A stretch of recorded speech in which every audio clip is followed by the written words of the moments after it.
Hi, my name is Graeme Codrington, and I'm going to be running one of the deep dive sessions at this year's Learning Innovation Africa. My session is about future-proofing your skills, what we need to do to be successful in the digital age. And there are three reasons that led me to setting up this particular session.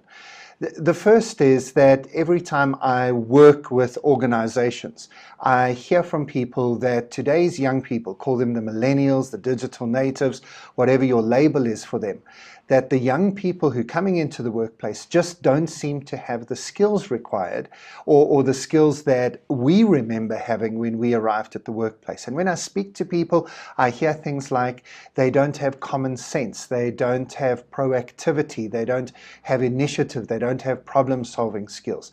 So I want to get to the bottom of that, and I want to try and work out what is it that they're missing, why are they missing it, and how can we give it to them.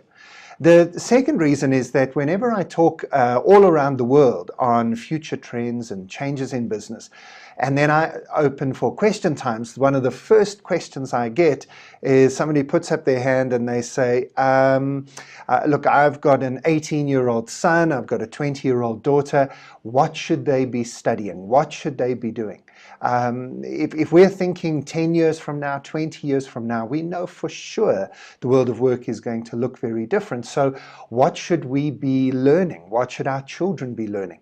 And so I think that that's one other aspect of this topic.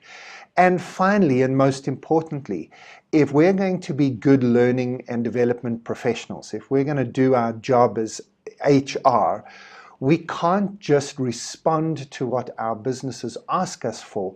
We actually have to get ahead of the curve. We've got to be thinking about what types of skills, what types of people are we going to need 5 years from now, 10 years from now, and is there anything that we can do now to start preparing for that?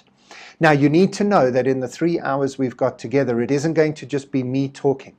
Our team's done a lot of research on this. I've got some great ideas, but I really want this to be more of a discussion, more of each of us bringing what we know, what we believe, what we've experienced, and putting it together so that we can come up with a framework during these 3 hours. So I will be showing you some of our research, some of the research that's going on around the world, but this is a working session.